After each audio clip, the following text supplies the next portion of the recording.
Salam pemirsa Viva TV dimanapun Anda berada. Pada kesempatan ini kita kembali bertemu di dalam program podcast Viva TV, di mana pada kesempatan ini kita akan mendengarkan sebuah kesaksian dari seorang pribadi yang dipakai Tuhan luar biasa, yang dulunya tidak berarti bagi dunia, Tuhan ubahkan menjadi berarti bagi kemuliaan Tuhan. Nah, bersama dengan saya ada Bapak Pendeta Michael Wasidi Sugianto, di mana nanti pada kesempatan ini akan berbagi kesaksian kepada kita. Salam Pak Michael. Salam Pak Pendeta. Puji Tuhan. Ini saya mendengarkan kesaksian beliau, bagaimana kisah pertobatannya, yang dulu hidupnya tidak mengenal Yesus sebagai Tuhan dan Juru Selamat, yang dulunya pergaulannya, kehidupan masa lalunya begitu kelam dan sepertinya tidak ada harapan.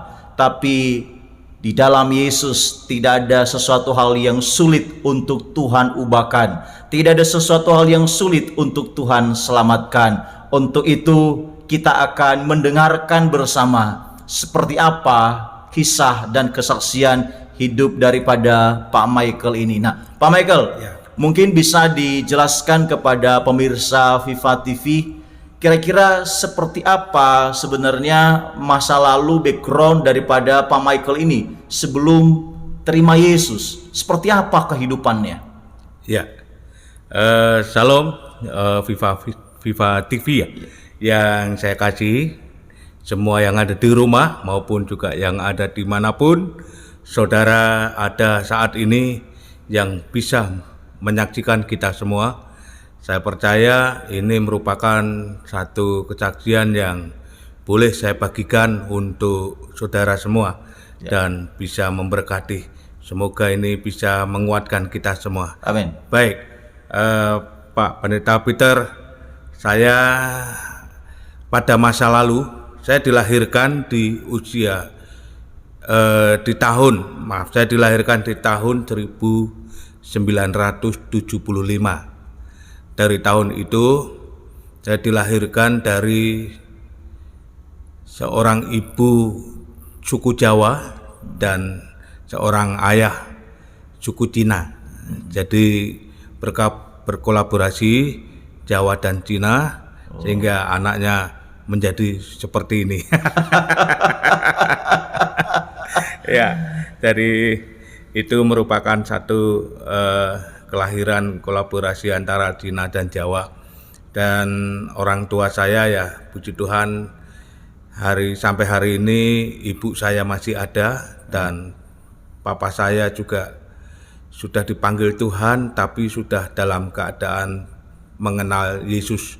Bertobat awalnya beliau seorang Konghucu dan ibu saya juga seorang Kejawen, dan seluruh anak-anaknya dulunya juga tidak mengenal Tuhan. Nah, pada waktu itu saya dibesarkan di Jakarta karena kondisi orang tua yang tidak mampu untuk memelihara anaknya dan menyekolahkan anaknya. Lalu saya dibesarkan di Jakarta dalam keadaan yang waktu itu masih kecil. Nah, setelah itu menjalani kehidupan di Jakarta, sekolah di sana sampai hingga besar, menyelesaikan dalam pendidikan SMP. Ya. Nah, tetapi yang kita lihat di masa-masa itu, saya justru menjadi anak yang kurang baik, artinya dalam pendidikan juga kurang perhatian, lalu juga di dalam kondisi pergaulan juga tidak seperti yang diharapkan oleh orang tua. Nah, sehingga pergaulan saya waktu itu menjadi pergaulan yang buruk sekali, dan saya memang belum mengenal Tuhan Yesus waktu itu. Dan yang mendekati orang orang itu adalah mereka yang cinta pada dunia gelap di jalan-jalanan, dan mereka semuanya sudah berhasil untuk membuat saya bisa terpengaruh pada dunia jalanan. Nah, waktu itu saya tidak tahu juga, waktu dalam masa kecil itu, di masa SMP itu saya sudah terpengaruh dengan minuman-minuman alkohol pertama, lalu juga menjadi perokok berat waktu SMP, dan juga saya suka sekali dengan minuman pil anjing. Pil anjing. Ya bisa disebut, karena waktu itu dulu belum ada sabu ya, belum ada narkoba yang namanya narkoba, tapi jenisnya adalah jenis BK maupun juga Megadon, dan juga pil-pil yang lain yang merusak dalam diri saya.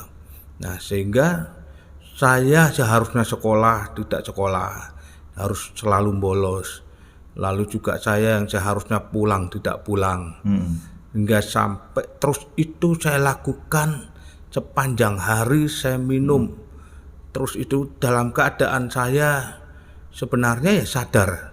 Tapi saya memang sengaja untuk melakukan itu untuk mencari gaya sebenarnya. Awalnya mencari gaya. Mencari identitas ya. Iya, mencari gaya, identitas, supaya saya juga disenangi teman, supaya saya ini juga menjadi orang yang mungkin bagi mereka itu satu kebanggaan, tapi padahal itu merusak dalam hidup saya. Nah, dunia senang tapi saya rusak. Nah, waktu itu pergaulan saya tidak hanya pada teman-teman yang hanya bisa mendekati saya sebagai teman, tapi justru paling banyak teman-teman saya semua kecanduan narkoba, waktu itu. Nah, satu kelas itu semuanya sudah kompak. Dalam satu kelas itu baik laki maupun perempuan itu semuanya kompak selalu mengkonsumsi narkoba waktu itu. Jadi kalau bolos gitu semuanya jadi 50% tuh bisa nggak masuk kelas. Bolos berjamaah. Lalu yang lebih parah itu kami diajarkan untuk berkelahi atas orang yang menjadi penguasa atas grup komunitas kami. Berkelahi dengan sekolah-sekolah lain. Tawuran ya? Tawuran. Nah, dari tawuran itu berusaha untuk membunuh orang. Nah, tetapi memang ya waktu itu saya untung saja juga enggak sampai membunuh orang. Nah, tapi teman-teman lain ini, waduh, semua apa yang terjadi ketika tawuran itu enggak peduli. Ada yang bawa pedang, ada yang bawa penggaris besi, ada yang bawa tang, ada yang bawa rantai itu loh biasanya. Rantai. Sepeda motor itu, lalu ada juga bawa gearnya motor ya, itu, itu semua tujuannya untuk menghancurkan mereka. Ya sama-sama sekolah, antar sekolah ini dengan sekolah ini, itu dilakukan hampir seminggu itu 3 kali. Ya, terus berantem, terus akhirnya setelah berantem selesai malam baru pulang, malam-malam pulang. Nah, suatu saat saya sempat hampir meninggal di situ. Oh, kenapa itu, Mas? Waktu saya ikut terlibat dalam perkelahian itu, saya pulang malam. Nah, teman-teman sudah tidak bersama dengan saya, semua pulang dengan sendirinya. Nah, saya waktu itu naik Metro Mini, saya tidak naik motor, tidak naik mobil, naik Metro Mini untuk pulang ke rumah saya. Itu pulang ke sana, belum sampai di rumah itu, Metro Mini itu sudah diincar sama sekolah yang tawuran itu, yang barusan tawuran dengan kami. Nah, dia lihat saya dan dia lihat lambang sekolah saya. Ya. Waktu itu ada lambang logo ya. Logo. Ya. Wah, ini dari sekolah yang kita musuhi. Akhirnya semua mengerubung. Saya masuk ke dalam Metro Mini di stop, sudah saya dipukuli habis di situ. Ada yang mukul pakai penggaris besi, ada yang mukul pakai batu, ada yang sampai Sempat kepala. ada yang luka waktu itu. Mata saya ini sempat sobek.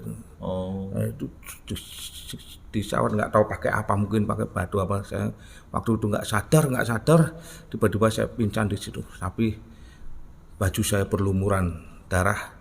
Nah, saya pingsan di Metro Mini itu semuanya sudah dipisah sama sopir, sama kondektur, sama penumpang yang sudah dewasa.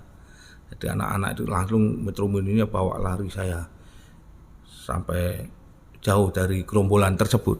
Wah, Nah, sehingga akhirnya saya pingsan, saudara. Saya disuruh minum sama orang. Saya sudah berlumuran darah. Saya pikir saya sudah mati. Nah, ternyata masih hidup. masih hidup. Nah, waktu itu saya pulang sampai rumah, saya sembunyi-sembunyi tanpa ada tahu kalau saya ini berlumuran darah maupun saya dalam keadaan lemes. Langsung masuk kamar, langsung ganti baju, langsung saya tidur. Jadi tidak terkesan karena yang saya ikuti adalah bukan orang tua asli saya, orang tua angkat saya. Nah, kalau orang tua aslinya ada di mana waktu itu? Waktu itu orang tua asli ada di Solo. Oh, di Solo. Berarti orang tua angkat yang di Jakarta berarti Di Jakarta ini. ini. Orang tua angkat di Jakarta. Kurang perhatian berarti ya. Ya. Nah, ketika saya sudah dia besoknya bangun, ya biar bagaimanapun ketahuan sini masih bekas luka. Waktu saya disikati, dia apa-apaan, terluka semua ini, saya nggak merasa sakit karena saya sudah terbiasa doping konsumsi itu narkoba. Jadi ketika saya terluka gitu, saya minum itu, luka itu sudah nggak terasa sakit. Nah, setelah itu saya mandi, besoknya saya sekolah. Tapi saya nggak sampai sekolah, saya bolos. Nah, saya main di sebuah tempat gitu, lalu saya juga ditemani dengan teman-teman yang lain, lalu juga minum lagi dan sebagainya. Saya bolos terus. Nah, ada ancaman dari sekolah untuk selalu nggak naik. Nah, saudara, tapi ya puji Tuhan naik. Tapi juga dilaporkan langsung ke orang tua. Nah, pokoknya kelam sekali dalam hidup saya waktu masih remaja. Ya di situ sudah juga banyak mengenal seks bebas, lalu juga narkoba itu sudah menjadi gaya hidup di tengah-tengah sekolah kami. Nah, yang saya herankan setelah saya lulus dari SMP, itu kita masuk ke SMA, itu saya sudah tidak lagi tinggal di Jakarta, ya, karena sudah dilapori bahwa saya ini sudah rusak. Akhirnya orang tua angkat saya memulangkan saya. Nah, sempat nggak waktu itu mungkin orang tua kandungnya atau orang tua angkatnya tahu dan menegur atau menasehati? Sudah tahu, diberi tahu sama guru-gurunya, guru-guru saya. Kalau saya itu jarang sekali masuk kelas dan juga seringkali berkelahi. Nah, bagaimana respon dari orang tua angkat maupun orang tua kandung pada waktu itu, Pak? Ya, respon dari orang tua angkat saya, dia menyesal mengangkat saya sebagai anak. Ya, dia menyesal akhirnya, ya karena kehidupan anaknya sendiri adalah kehidupan yang memang tertib, baik-baik saja ya. Tapi saya sendiri justru anak angkatnya.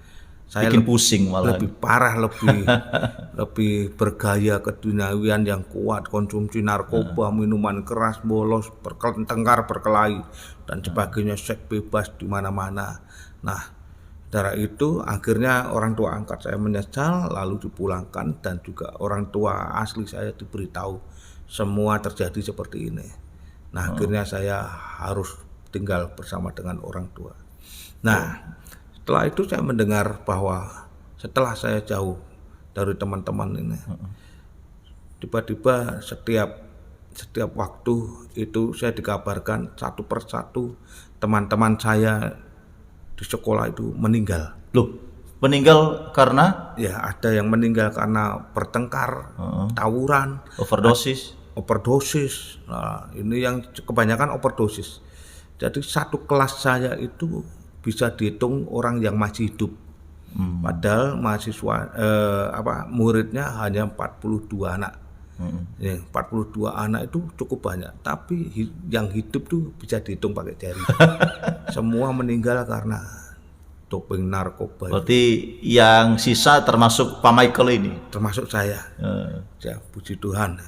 Nah, dari sekian lama akhirnya saya juga pulang, tiba-tiba ya waktu itu saya masih nggak bisa melakukan sesuatu yang baik ya, karena juga waktu saya dikembalikan ke orang tua saya, kita masih punya keluarga yang juga belum mengenal Tuhan.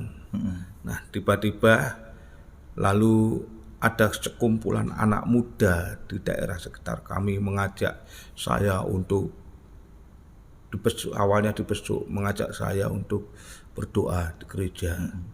Nah, yang membuat akhirnya Pak Michael itu sadar dan akhirnya mau terima Yesus itu gimana? Nah, setelah itu anak muda ini membawa saya ke gereja. Nah, saya ya nggak kenal sekali dengan gaya hidup orang Kristen. Ya.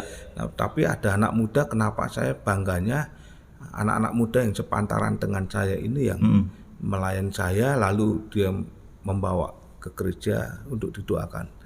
Saya awalnya waktu itu belum terlepas narkobanya. Saya masih terkadang saya nggak dapatkan barang itu, saya seperti orang overdosis, cakau dan sebagainya. Nah, ini anak-anak muda ini melayani kita dalam pelepasan. Saya cakau kalau saya nggak minum itu selalu gembroblos dan rasanya kepingin marah, ngamuk dan sebagainya. Nah, dibawalah saya ke gereja, lalu anak-anak muda ini mendoakan saya. Tiba-tiba saya itu seperti marah tapi nggak bisa marah, keringat keluar semuanya, tapi juga merasakan satu kehangatan ini. Dan saya juga ketika tangannya anak-anak muda ini menjamah dada saya, menjamah kepala saya, menjamah pundak saya, terasa saya dalam pelukan seseorang yang saya merasa kok saya sangat diperhatikan dengan kasih sayang yang lembut sekali.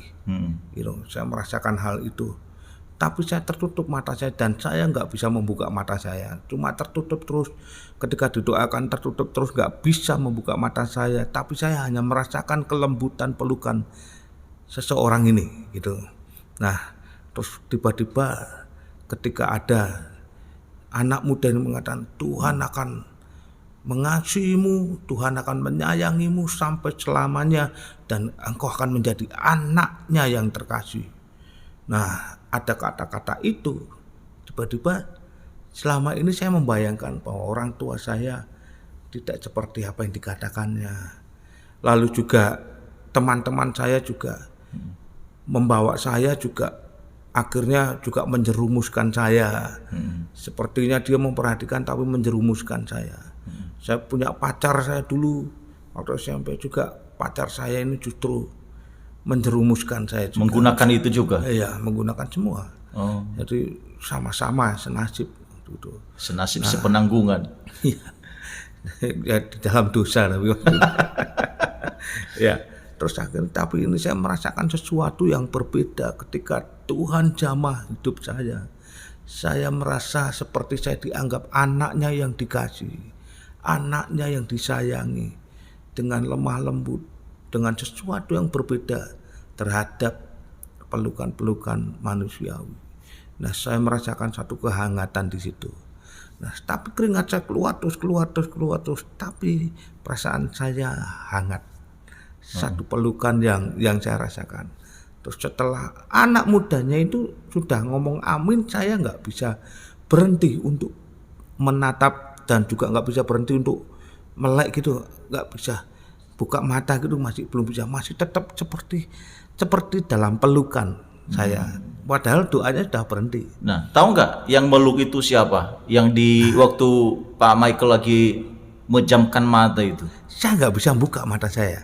Cuma ada yang meluk sesuatu yang lembut. Saya nggak bisa buka, tapi mata saya tetap tertutup begitu. Nah, tiba-tiba setelah ada satu pujian, anak muda ini nyanyikan satu pujian, saya dengar pakai gitarnya dengan dengar dia panggil nama saya. Tambah hal itu, pujian itu membuat saya itu semakin ketakutan. Tuhan, siapa ini ya, dan sebagainya. Nah, akhirnya sesuatu yang terjadi adalah setelah pujian itu dinyanyikan, air mata saya juga berlinang, semua rasa-rasa penyesalan itu ada. Kenapa hidupku kok seperti ini itu ada. Kenapa hidupku terjerumus jauh. Kenapa aku gak mengenal Tuhan yang sesungguhnya. Kenapa aku gak mengenal kasih sayang yang sekarang aku rasakan selama hidup saya di dunia waktu itu. Nah, bergelut dengan hal itu, saya ingin bertanya, apakah saya bisa, siapa yang peluk saya itu? Waktu selesainya dengan itu saya tanya, siapa yang peluk saya? Terasa lembut selapa, terasa sejuk, dan saya merasakan kehangatan yang luar biasa. Siapa? Lalu anak muda menjawab, kami tidak tahu, tapi saya berdoa supaya dia katakan supaya Mas Miki, waktu itu panggilannya Mas Miki, supaya Mas Miki bisa kenal Yesus. Nah, terus akhirnya jadi yang meluk saya itu tadi siapa gitu dikatakan. Itu mungkin Yesus. Karena waktu saya mendoakan itu, kita memanggil Yesus untuk menjamah. Manggil Yesus untuk menjamah. Nah, lalu saya ditawarkan untuk mau kamu percaya Yesus sebagai Tuhan dan Juru Selamat. Nah, gimana responnya waktu itu? Dari situ hati saya berdebar-debar. Dek, dek, dek. Selama ini kan saya juga tidak mengenal Tuhan, juga tidak beribadah di mana-mana, juga tidak bisa ibadah apa-apa. Saya melakukan cara ibadah juga nggak bisa karena saya nggak tahu.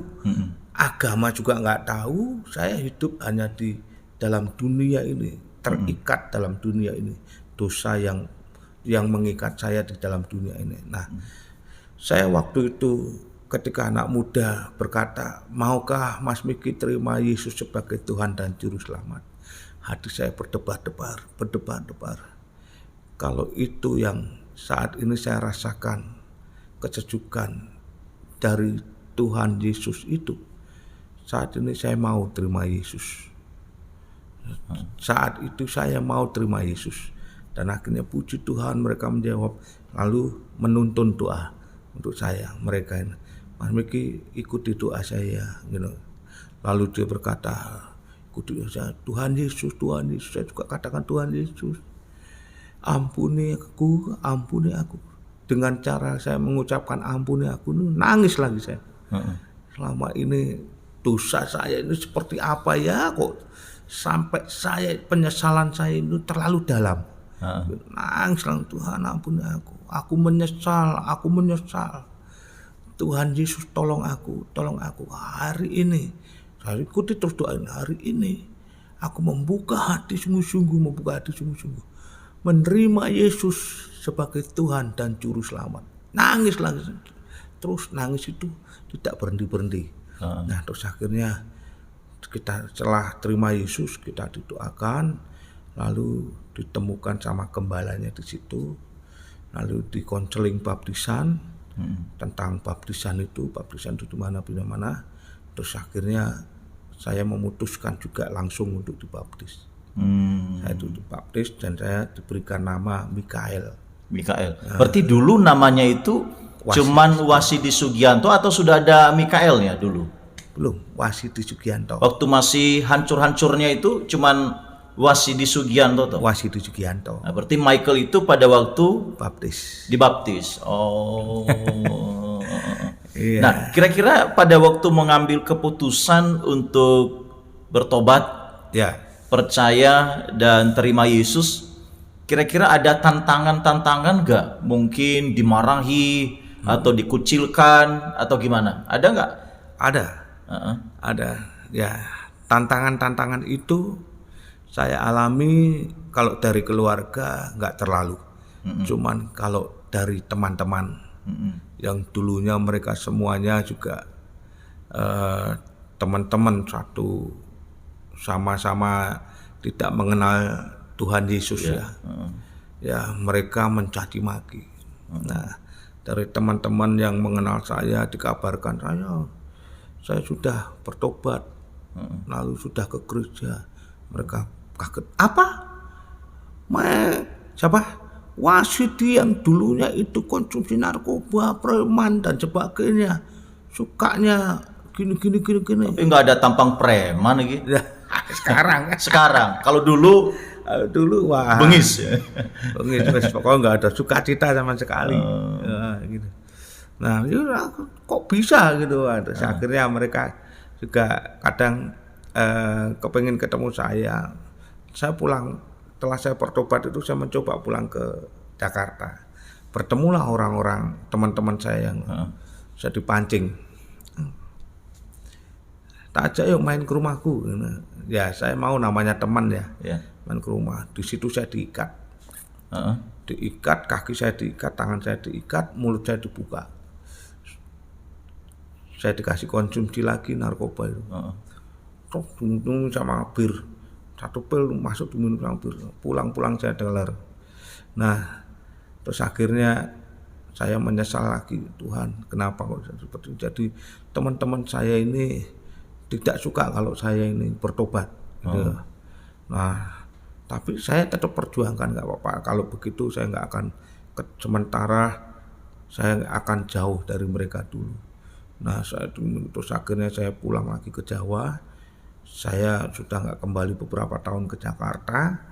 Nah, sehingga saya membenahi diri saya lagi. Terus orang tua juga sudah bertobat. Tiba-tiba lalu ibu saya bertobat, adik-adik saya juga semua bertobat. Ya, jadi lewat saya juga berdoa, Tuhan tolong juga berkati orang tuaku supaya dia juga bertobat. Adik-adikku supaya dia juga bertobat. Akhirnya Tuhan jawab pertobatan itu. Saya memberanikan diri untuk mengajak mereka ke gereja. Nah, ini kira-kira dari antara teman-temannya Pak Michael dulu yang masih hidup, ya, ada nggak yang mungkin saat ini akhirnya sudah terima Yesus? Ada nggak? Atau masih tetap dengan pola hidup yang hancur itu? Ada. Jadi ada efek samping yang dari pertobatan saya juga. Saya berdoa, Tuhan tolong teman-teman saya yang di sana, kasihan mereka harus ngalami sama seperti saya, ya, supaya mereka tidak dibunuh dengan keduniawiannya. Nah, waktu itu ada teman sakit, tiba-tiba teman saya ini tahu, tapi saya waktu udah bertobat, udah melayani nih, udah melayani Tuhan. Nah, itu temanmu dulu itu yang jadi pendeta, udah jadi pendeta, minta tolong berdoa. Itu akhirnya saya ditelepon sama teman, dilemparkan, lalu disuruh teman saya yang sakit itu disuruh tempelkan. Nih, gini namanya teman saya ini namanya siapa? Oscar. Nah, Oscar, gini, kamu harus bertobat, jauhkan dari perbuatanmu, saya bilang gitu. Terima Yesus. Nah, akhirnya dia terima Yesus. Lalu saya doakan, Tuhan sembuhkan Oscar, dia sudah terima Yesus, ampuni dosanya dan Tuhan sembuhkan dalam nama Yesus. Dengan doa simpel itu, lalu dia bisa bangun tiba-tiba, lalu dia sembuh. Sekarang jadi pendeta. Oh, sekarang jadi pendeta juga? Betani. Oh, ya. Nah, terus ada teman-teman yang lain juga, karena terherannya seperti itu. Teman-teman yang lain ini sekarang ini sudah dewasa semua, sudah bangga, tapi sudah meninggalkan semua perbuatan lamanya. Nah, ini loh Pak Michael, pada waktu Pak Michael kan mau tobat ini, iya, terus masih ada tantangan dari teman-teman, sampai tadi diikat, terus dicekokin lagi narkoba. Apa yang membuat Pak Michael itu bisa tetap bertahan? Karena sekarang udah bertobat, yang bisa bertahan untuk tetap ikut Yesus pada waktu itu, karena yang awal-awal kan masih labil itu, masih belum terlalu kuat imannya. Apa yang membuat Pak Michael itu bisa bertahan sehingga saya tetap ikut Yesus, saya sudah percaya Yesus? Yang membuat saya bertahan komitmen saya. Komitmen ya. Ya, waktu itu bukan berarti saya sudah doakan bertobat itu tantangan dalam diri saya ini nggak ada, bukan berarti itu ada. ada rasa-rasa kepengen ngerokok lagi, ada rasa-rasa kepengen minum lagi, ada rasa-rasa kepengen minum narkoba lagi. Itu masih ada, walaupun saya sudah lepas sembuh total itu. Tapi keinginan-keinginan dunia dalam pikiran ini masih ada. Nah, bagaimana menangkal itu sehingga bisa tetap bertahan? Ya. Waktu itu ketika pikiran itu dihantui kepengen, waduh kok kepengen minum lagi, rasanya kok kepengen ngerokok lagi. Nah, saya mengingat komitmen saya waktu didoakan. Tuhan, aku nggak mau mengulang lagi. Aku nggak mau mengulang lagi. Nah, dari situ Tuhan jamah saya. Dari situ Tuhan juga menjadikan saya seorang anak yang dikasihi. Nah, saya mengulang lagi sehingga waktu bertemunya saya kembali ke Jakarta, bertemu dengan teman-teman saya yang belum bertobat, sehingga saya bisa diikat, lalu saya dipaksa untuk minum lagi. Itu bukan berarti sesuatu yang saya harus mau di situ saya lakukan, tapi saya sudah bertekad penuh dengan komitmen saya lakukan. Enggak, saya udah bilang saya nggak bisa lakukan lagi. Ayolah, ngerokok ini loh, rokok enak, ini samsu ini enak, biasanya kamu dulu suka samsu. Enggak, saya bilang gitu. Ayolah kalau gitu minumlah sedikit aja minum aja sini, minum dikit enak, jangan sombong gitu, jangan sombong. Jadi selalu katakan gitu, minumlah nggak apa-apa. Enggak, saya nggak bisa minum, saya nggak bisa lakukan, saya udah janji sama Tuhan gitu. Wah, sombong sekali kalau itu, sombong gitu, pokoknya saya dikatakan yang sombong. Udahlah sedikit aja, gelas kecil walaupun sedikit, saya tetap katakan enggak. Alah kalau gitu udahlah, ini nih Anda pil nih, jadi satu coba gitu. Jangan sorani kamu ya, jangan sombong. Saya akhirnya ketika saya menolak, tidak, saya nggak akan lakukan lagi. Dari situ mereka paksa saya. Oh kalau gitu ayo ikat, diikat saya, paksa itu. Ya saya teler lagi. Tapi ya nggak apa-apa, itu kan bukan kemauan saya dipaksa. Nah dipaksa pil, aku kasih turun, mau nggak mau saya telan. Jadi akhirnya saya telan, saya mabuk pulang itu. Nah saya minta ampun lagi sama Tuhan, ampun saya. Jadi dalam perasaan jangan kembali dulu ke Jakarta.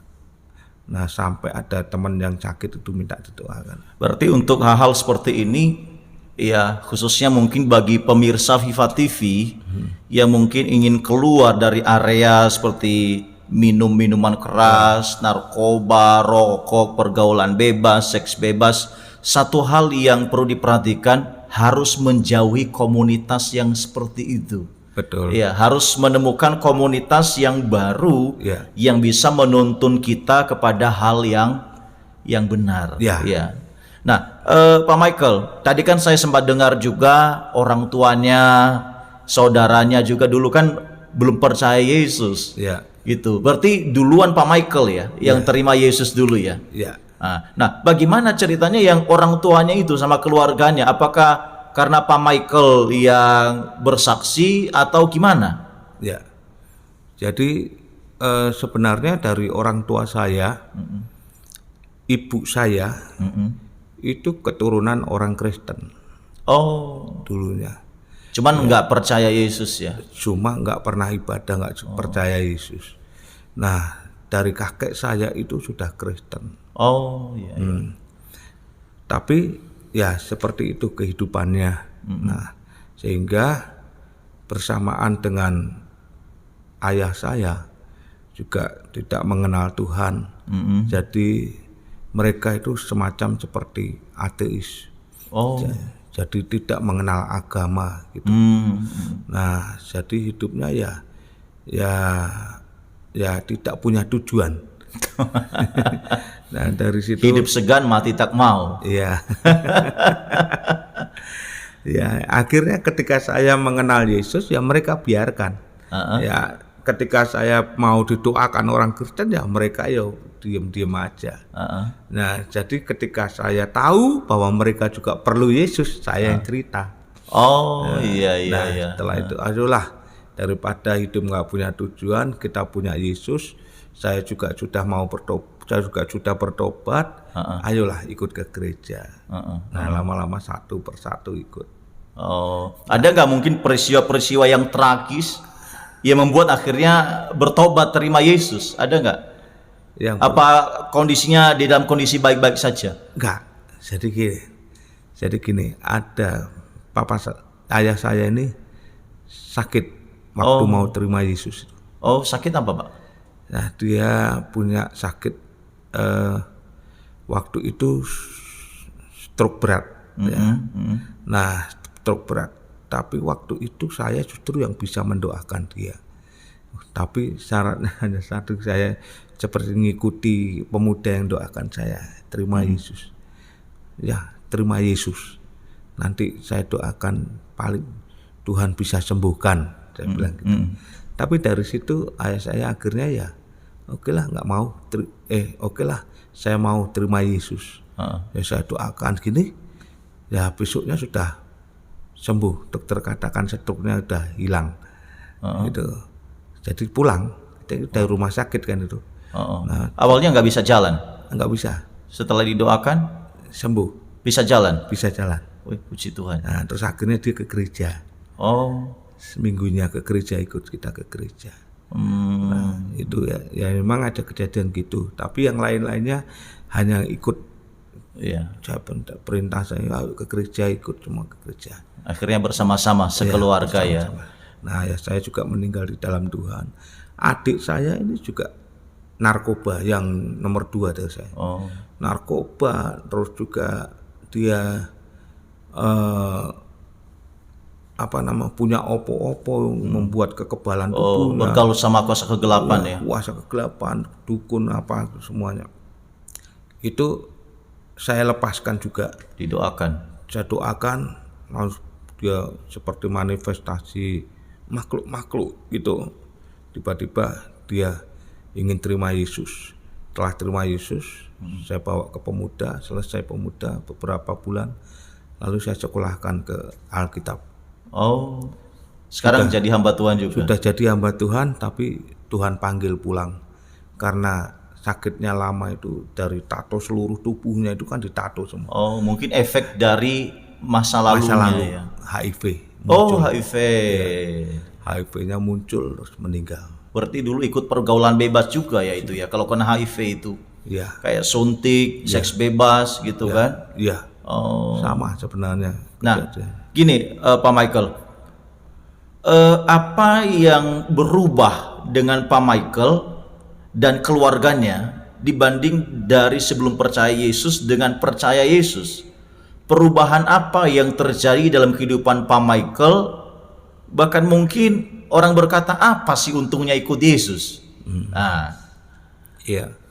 Jadi perubahannya itu 180 derajat. Bahkan perubahannya itu total, kalau 180 derajat itu iya. separuh ya. Iya, membelakangi. Jangan 360 nanti balik mana. Ya. Jadi membelakangi. Nah, itu berarti tandanya bahwa orang yang bertobat maupun orang yang belum bertobat waktu itu sangat jauh dan berbeda sekali. Nah, pada waktu saya belum bertobat itu, hidup semakin kacau, pikiran nggak menentu, tidak bisa memiliki satu bayangan pengharapan. Lalu masa depan itu nggak ada. Suram, madesu. Suram, ya, suram, betul sekali suram. Lalu yang ada hanyalah apa yang di depan kita, satu perkelahian, pokoknya satu hal-hal yang buruk kita lakukan. Nah, hanya itu yang membuat hidup kita bisa waktu belum bertobat. Nah, setelah berbalik 180 derajat, kita melihat sesuatu yang baru. Ya. Saya mengucapkan kata-kata kasar sudah nggak bisa. Saya mengucapkan kata-kata binatang sudah nggak bisa. Saya mengejar orang untuk saya pukuli, ya nggak sampai hati. Itu perbedaannya. Sehingga ketika saya hidup dalam hidup yang baru, tujuan saya ini hanyalah untuk mengasihi Yesus. Bagaimana cara membalas cinta kasih-Nya, bagaimana hidupku ini bisa berguna, menjadi hidup yang menjadi berkat bagi keluarga orang lain, bagaimana hidupku ini boleh mengalami satu hal yang baik untuk dapat boleh menjadi berkat bagi banyak orang. Nah, itu tujuannya sangat berbeda. Jadi kalau sudah bertobat memiliki tujuan surgawi, kalau belum bertobat memiliki tujuan neraka. Kalau dulu waktu lama, Iya. ya tujuan hidupnya bagaimana supaya saya senang.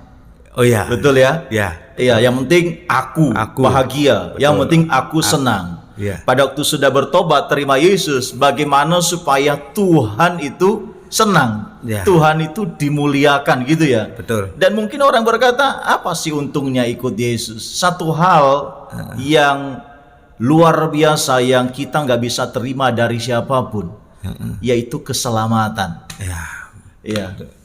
Karena firman Tuhan katakan, karena begitu besar kasih Allah akan dunia ini, sehingga ia mau datang ke dalam dunia untuk menjumpai orang yang sehancur apapun, orang yang sehina apapun, orang yang dosanya separah apapun. Apabila dia ada di dalam tangan Tuhan, tidak ada yang sulit bagi Tuhan untuk Tuhan ubahkan. Amin. Maka tidak ada yang mustahil juga akan terjadi dalam kehidupan pemirsa yang ada di rumah. Ya. Tuhan Yesus mengasihimu, Tuhan Yesus mau memulihkan hidupmu, asal engkau mau membuka hati untuk menyerahkan diri kepada Tuhan Yesus Kristus. Waduh. Nah, bagaimana proses rohaninya Pak Michael? Ya, dengan waktu yang ada, ya.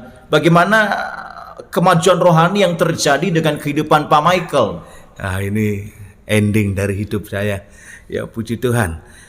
Jadi ketika saya sudah mengalami hidup yang baru, waktu itu ada gembala sidang saya yang di Solo. Ya. Itu membawa saya untuk lebih lagi maju dalam rohani. Yaitu saya disekolahkan di sekolah TEL. Ya, TEL itu masih sebuah sekolah training. Training Evangelist Leadership. Oh iya. Jadi memang dipersiapkan untuk misi. Iya. Ya, misi kekristenan. Tapi saya mengikuti itu hanya 6 bulan. Tapi saya ketika mengikuti 6 bulan, pengajarnya ini juga semua kebanyakan dari luar negeri. Nah, saya mendapatkan banyak pengetahuan firman. Dan saya juga mendapatkan banyak semangat dan dorongan dari pengajaran itu untuk saya melakukan yang namanya misi. Misi untuk memenangkan jiwa, penginjilan dan sebagainya.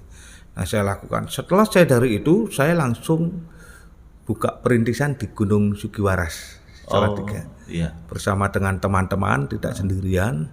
Saya buka di sana, ada satu persekutuan kita dirikan di sana. Sekarang sudah menjadi gereja. Turun dari situ, saya disekolahkan lagi oleh gembala sidang saya waktu itu di Surabaya. Nah, di Surabaya ini juga sekolah misi Alkitab SAMI, sekolah misi Alkitab Indonesia. Iya. Di situ saya juga mendapatkan gemblengan mental apa segalanya, saya dapatkan semua, sehingga saya pun mental saya juga berubah. Ya, mental saya berubah, mindset saya berubah, lalu juga saya terdorong sekali dengan menjadi orang penginjil di situ, seorang misionaris. Lalu di situ, selesainya di situ, saya merintis di Wonosalam, di desa Krikilan Bangunrejo. Nah, di situ Bukan Bangunrejo di sini ya? Iya. Di Wonosalam. Di Wonosalam. Nah, di situ saya dengan teman merintis di situ, sekarang sudah menjadi gereja. Sudah jadi gereja. Nah, lalu pulang dari situ saya sekolah mulai dari S1. Nah, saya disekolahkan sama seseorang pendeta supaya kamu maju. Nggak tahu dengan hal ini Tuhan atur sedemikian rupa. Saya sekolah di Bandung, ambil S1. Nah, diambil S1 di sana, sekolah misi Tuhan Semesta. Saya mendapatkan ilmu di sana, lalu saya juga mendapatkan gelar di sana. Nah, di sana pun saya tidak diam. Selesai dari situ saya merintis di Sumedang, Sumedang, Bandung, Jawa Barat. Iya, Jawa Barat. Nah, di situ juga ada gereja yang kita dirikan. Nah, selesai dari situ saya kembali, lalu gembala saya yang ada di Surabaya itu menyiapkan saya sebuah perintisan di Blitar. Oh. Nah, supaya mungkin saya akan jadi gembala di situ. Ternyata saya waktu itu sudah perintisan itu buka, jadi saya juga nggak mau jadi gembala ternyata di situ. Saya lepas. Dan saat itu saya sendirian. Oh. Memang sendirian. Waktu itu sudah lepas sendirian. Saya lepas, terus akhirnya anaknya yang jadi gembala di sana. Nah, saya lepaskan jadi gereja, juga jadi gereja. Nah, setelah itu selesainya itu saya ke Jakarta. Jakarta ini dengan tujuan saya sendiri, lalu saya sempat juga menjadi sempat bekerja di rumah sakit Guangzhou, Cina, Guangzhou, Guangdong. Saya dipercayakan untuk menjadi konsultan penyakit kanker di Jakarta. Loh, kok bisa jadi konsultan kan nggak punya background medis? Betul. Betul, tapi itu memang Tuhan pakai jalannya di situ. Oh, Nah, iya. saya pun juga nggak punya ilmunya dari situ. Cuma kan saya hanya membaca, dibekali buku untuk dibaca supaya mengetahui semua itu. Tapi ternyata di Jakarta pun saya membuka persekutuan. Nah, membuka persekutuan di ruko itu, lalu jadilah persekutuan itu. Saya tinggal juga, saya titipkan di gereja salah satu yang ada di Mangga 2. Nah, di situ. Selesai itu pulang, saya bersama istri, anak, lalu saya mulai buka persekutuan di Surabaya. Persekutuan di Surabaya kok justru semakin banyak, lalu saya buka lagi di rumah orang-orang komsel, buka komsel, akhirnya semakin banyak. Nah, Tuhan percayakan sekarang ini menggembalakan di Surabaya ini. Nah, dengan menggembalakan di Surabaya, bergabung dengan satu organisasi gereja, dan saya jadi gembala, dan istri saya juga mendukung sekali. Lalu tidak hanya itu, saya pun juga dengan kemajuan rohani saya pun juga harus terus menggali ilmu, Mengupgrade diri ya. Diri, menggali ilmu, lalu saya sekolah. Saya sambil merintis, sambil pelayanan, saya juga sambil sekolah ke teologi. Ya, sekolah di salah satu, lalu pindah lagi sekolahnya ambil S2, pindah lagi sekolahnya ambil S3. Sampai sekarang saya sudah menjadi dosen. Dosen di perguruan tinggi teologi. Nah, dari sini saya juga tidak ditinggalkan Yesus, tapi juga Tuhan selalu memberkati saya. Dulu nggak pernah terpikir ya. Nggak pernah terpikirkan. Orang yang dulu kacau balau, hancur, Betul. jadi pendeta, Iya. jadi dosen. Ya. Tapi di samping itu juga saya pun juga memiliki satu kerohanian penginjil ini tetap jalan, Pak. Saya sering keluar pulau, luar kota untuk buka-buka pos ini sampai sekarang masih ada. Nah, terus dalam hal ini saya juga mengupgrade diri saya kembali, tidak hanya sebagai dosen, tapi juga saya juga membuka sekolah sendiri. Nah, sekolah-sekolah untuk S1, S2 dan juga sekolah gratis untuk PAUD dan TK. Wih, mantap. Jadi sekolah gratis ini memang diperuntukkan untuk anak-anaknya gelandangan, anak-anaknya pengemis yang tidak mampu, yang disebut kaum duafa, daripada anak-anaknya ikut ibunya, orang tuanya ngemis, ikut orang tuanya ngamen, kami cakup menjadi anak-anak yang dibekali dengan ilmu.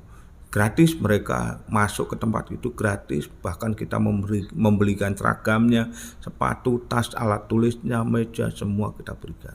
Nah ini Pastor, saya kan seringkali melihat baik di medsosnya Pak Michael, kadang menolong orang-orang gelandangan, menolong orang-orang yang nggak mampu, menyekolahkan orang-orang yang nggak mampu. Apa sih yang mendorong Pak Michael untuk mau mengerjakan itu? Ya, sehingga bisa tetap melakukannya. Sementara kan juga dari sisi dana juga kan dibutuhkan di dalam hal itu. Seperti apa, Pastor? Yang mendorong saya pertama, masa pertobatan saya tadi saya ungkapkan bahwa yang mendoakan saya ini, Tuhan akan pakai kamu, Tuhan mengasihi kamu. Dan saya juga merasa waktu terima Yesus itu, saya akan mencintai semua orang, menjadi berkat. Nah, dari situ ternyata terus berjalannya waktu, saya sendiri sebenarnya rileks, sesuatu, semua pekerjaan itu sesuatu yang tidak saya sengaja secara tujuan. Tapi tiba-tiba aja Tuhan menggiring saya ke sesuatu itu, lalu ke tempat ini, ke sesuatu ini, ke pemikiran-pemikiran yang itu yang harus saya lakukan. Jadi terjadilah seperti itu. Gitu. Nah, kita nggak nyangka, padahal dengan hal semua itu yang kita lakukan, tidak sedikit biaya yang dibutuhkan. Nah, sampai sekarang ini kita membagi-bagikan segala nasi atau sembako kepada orang-orang duafa, tidak terpikirkan oleh kita. Nah, biaya-biaya itu munculnya, biaya-biaya itu donatur ini yang tanpa sengaja lalu tiba-tiba memberikan support buat kita. Nah, tapi kalau suatu saat juga terkadang ya nggak ada donatur, ya kita akhirnya suatu saat saya dipanggil untuk ngajar, dipanggil untuk pelayanan, dipanggil untuk apa, ada orang yang memberkati kita, itu kita kumpulkan. Nah, lalu PKPK itu, uang-uang itu kita pakai kembali untuk kaum duafa, memberkati orang-orang yang nggak mampu ya. Ya. Nah, dari situ juga saya nggak memusingkan dengan keberadaan keluarga saya, itu semua sudah dicukupkan sama Tuhan. Haleluya. Itu semua sudah dicukupkan. Nah, puji Tuhan dari hal itu. Saya cinta dengan satu lagu ini, satu lagu yang mengatakan, mengikut Yesus keputusanku, mengikut Yesus keputusanku, mengikut Yesus keputusanku, ku tak ingkar, ku tak ingkar. Haleluya. Pujian itu selalu menguatkan saya. Jadi ketika saya sedang down, saya teringat pujian ini. Ikut Yesus, nggak boleh ingkar. Nggak boleh ingkar janji. Sekali Yesus tetap Yesus.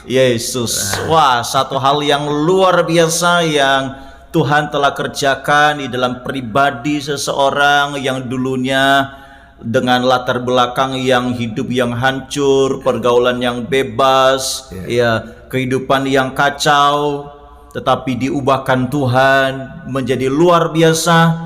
Yang tadinya hanya hidup untuk dirinya sendiri, tapi setelah menyerahkan diri buat Yesus, dia tidak hanya hidup untuk diri sendiri, dia juga hidup untuk orang lain, dia juga hidup untuk kemuliaan Tuhan. Ini satu hal yang luar biasa. Jadi siapapun Anda yang sedang menyaksikan ini, tidak ada yang sulit, tidak ada yang mustahil bagi Tuhan untuk mengubahkan kehidupan Anda. Mungkin ada orang berkata, ini tidak mungkin berubah, ini tidak mungkin bertobat, ini tidak mungkin percaya Yesus, ini tidak mungkin diselamatkan. Tapi dengarkan baik-baik, apabila engkau meresponi kasih Tuhan, engkau membuka hatimu buat Yesus, maka saat ini anugerah Allah, keselamatan dari Allah turun atas hidupmu, karena Tuhan Yesus sangat mengasihimu. Amin. Pak Michael, mungkin ada pesan-pesan bagi umat-umat Tuhan, supaya mereka tetap memiliki semangat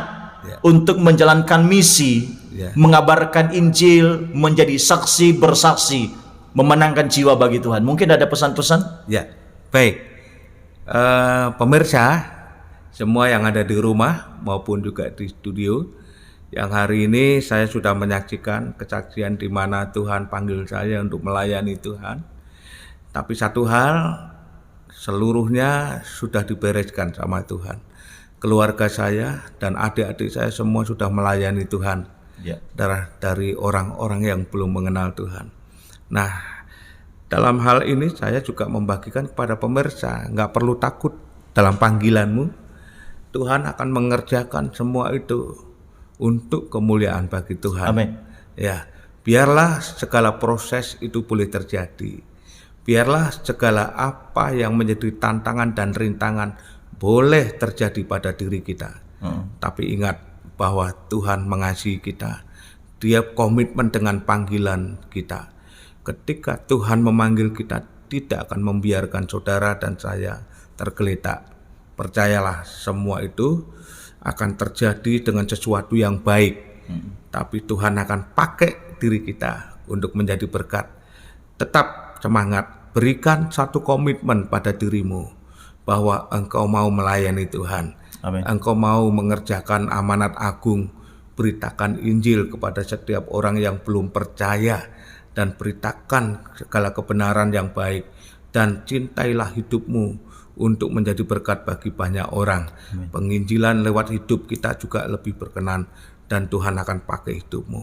Kalau masalah ekonomi jangan takut, Tuhan pasti akan memberkati kita. Haleluya. Tuhan pasti akan Puji memelihara kehidupan kita. Amin. Amin. Itu tadi kan untuk anak-anak Tuhan yang sudah percaya Yesus. Nah, mungkin ada pesan-pesan Pak Michael untuk orang-orang yang mungkin dulunya belum percaya Yesus, terus percaya Yesus.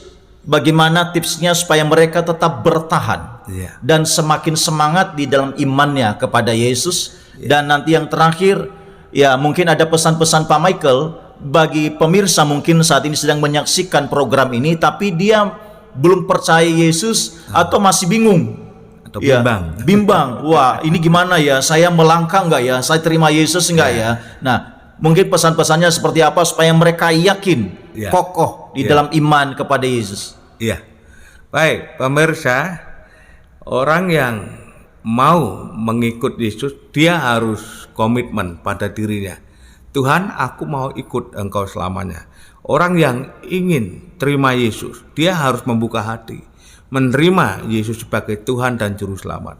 Saudara nggak perlu bimbang, ya. Keselamatan memang hanya di satu pintu, hanya ada pada Tuhan Yesus Kristus saja, tidak ada yang lain. Nah, dari situ saudara, perlunya untuk kita komitmen mengambil bagian dalam komitmen ini, percaya, tidak hanya percaya, tapi juga menerima Tuhan Yesus sebagai Tuhan dan Juru Selamat dalam hidupmu. Nah, saudara, lalu setelah itu saudara harus melakukan komitmen yang kedua, yaitu bertobat. Pertobatan ini juga diperlukan untuk mendukung lahir baru kita, ya, menjadi orang-orang yang pilihan Tuhan. Amin. Kita nggak boleh lagi melakukan sesuatu yang bertolak belakang dari kebenaran, karena kegelapan musuh dalam terang. Nah, kita harus menjadi anak-anak terang yang kita memiliki komitmen tidak mau melakukan lagi sesuatu yang dulunya kita lakukan, yang jahat, yang tidak mulia. Kita harus tinggalkan semua itu. Komitmen bahwa aku sudah terima Yesus dan lahir baru, bertobat, dan harus melakukan pertobatan itu dengan melakukan hal-hal yang benar. Amin. Hal-hal yang benar. Nah, saudara juga tidak perlu bimbang.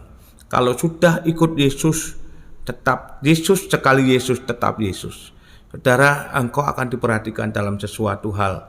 Nah, ketika kita memiliki satu kebenaran yang terjadi dalam diri kita, yaitu Yesus yang tinggal dalam hidup kita, percayalah, ketika kita menjadi hidup yang lahir baru, karya Yesus ini, yaitu lewat Roh Kudus, diberikan kepada kita semua untuk menuntun jalannya hidup kita. Maka dari itu yang namanya dalam Alkitab disebut Immanuel, yaitu Tuhan janji menyertai kepada kita semua orang percaya. Jadi nggak perlu takut, saudara. Jalani hidup ini seadanya, nggak perlu malu, nggak perlu juga gengsi. Ikut Tuhan juga nggak perlu takut. Amin. Semua itu akan ada hasilnya. Amin. Dan kita bisa berbuahkan dalam kebenaran yang menjadi berkat bagi orang lain. Percaya, saudara. Kalau saudara takut nanti pekerjaan saya dan sebagainya, hidup saya di mana, nggak perlu khawatir. Ya, saya sarankan, bukan berarti saya tidak pernah mengalami sesuatu ekonomi yang merosot. Saya pernah tidak makan, ya saya pernah. Tetapi semuanya itu ketika kita terus mengikuti Yesus dengan komitmen kita, saya juga sudah nggak lagi dengan hal-hal yang membuat kita dosa. Kita komitmen ikut Yesus. Amin. Nah, Yesus sendiri yang akan memberkati kita semua. Haleluya, luar biasa sekali. Satu pesan yang luar biasa, jangan takut untuk terima Yesus. Amin. Jangan malu untuk menyatakan diri sebagai pengikut Tuhan Yesus Kristus. Karena jikalau saudara renungkan, di antara ribuan, di antara jutaan orang, saudara dipilih Tuhan untuk menjadi umat kepunyaannya. Di antara sekian banyak orang, Tuhan selamatkan Anda untuk terima Yesus, untuk percaya kepadanya, untuk diselamatkan di dalam Yesus Kristus. Tidak perlu malu, tidak perlu takut untuk ikut Yesus. Amen. Karena menjadi murid Yesus, jadi anak Tuhan, itu adalah anugerah. Mujizat yang terbesar, mujizat yang luar biasa pada waktu seseorang menerima anugerah keselamatan di dalam Tuhan Yesus Kristus. Mari tetap semangat untuk menjadi saksi, memberitakan kabar baik, kabar kesukaan Injil Kristus ke seluruh penjuru bumi. Gunakan sarana apapun yang saudara bisa pergunakan untuk menjadi berkat, untuk menjadi saksi Kristus. Amen. Nanti Pendeta Michael Wasidi Sugianto akan berdoa buat kita, berdoa buat permisa yang ada di rumah, sehingga Tuhan jamah saudara, Tuhan pulihkan kerohanian saudara, bahkan Tuhan berbicara dalam kehidupan saudara, sehingga saudara semakin mantap untuk menyerahkan diri kepada Tuhan Yesus Kristus. Nanti Bapak Pendeta Michael Wasidi akan pimpin kita di dalam doa. Baik. Haleluya. Baik, mari kita berdoa bersama-sama. Haleluya. Saudaraku yang ada di rumah, saudaraku yang ada di pekerjaan, Haleluya. saudaraku yang ada di luar, dimanapun saudara berada. Haleluya. Hari ini engkau boleh membuka hatimu Haleluya. dan angkat tanganmu Glory bagi saudara Jesus. yang rindu untuk menerima Yesus sebagai Haleluya. Tuhan dan Juru Selamat. Saudara, ikuti doa Haleluya, saya, Tuhan. ikuti doa saya. Hari ini Tuhan, kami ada di studio maupun di luar studio, membuka hati, dan kami ingin menerima Tuhan Yesus sebagai Tuhan dan Juru Selamat pribadi kami. Amin. Dan saat ini juga, ampuni dosa-dosaku, Haleluya. ampuni masa laluku, Amin Tuhan. yang sekarang engkau sucikan Haleluya. hidupku menjadi kudus. Haleluya. Dan Tuhan engkau jamah hidupku. Haleluya. Dan aku percaya aku memiliki kehidupan yang baru bersama Yesus Amin. pada hari ini. Amin. Di dalam nama Tuhan Yesus. Haleluya. Saudaraku, saya akan berdoa untuk yang lainnya. Haleluya. Tuhan akan memberkatimu dan Tuhan akan memberikan kekuatan dalam hidupmu. Amin. Amin. Percayalah, Tuhan Yesus engkau jamah dan berkati setiap Dalam orang-orang nama Yesus. yang saat ini sedang mengalami pergumulan, yang saat ini sedang mengalami kesusahan, sakit, penyakit, dan apapun yang terjadi dalam hidup mereka. Tuhan Yesus jamah hari ini. Tuhan Yesus tolong dalam nama Yesus. Dalam nama Kuasamu akan menyembuhkan mereka dalam nama Yesus. Kuasamu akan menjamah hidup mereka. Haleluya. Dan Tuhan memberkati kehidupan mereka. Ya. Tuhan memberkati, pulihkan dalam hidup mereka. Dalam nama Tuhan Yesus. pulihkan yang menjadi perokok-perokok berat dalam nama Yesus. Dalam Lepas nama Yesus. dalam nama Yesus. Dalam Lepas nama Yesus. Tuhan pulihkan supaya tidak merokok lagi. Tuhan pulihkan dan berkati. Tuhan yang suka pergi ke dukun, yang suka dalam kegelapan, dalam nama Yesus Dalam nama lepas. Yesus. Dalam nama Tuhan lepaskan mereka dan dari cengkeraman kegelapan yang selalu ada di dalam hidupnya dalam nama Yesus. Dan Tuhan berikan pertobatan. Mari Tuhan, terima kasih.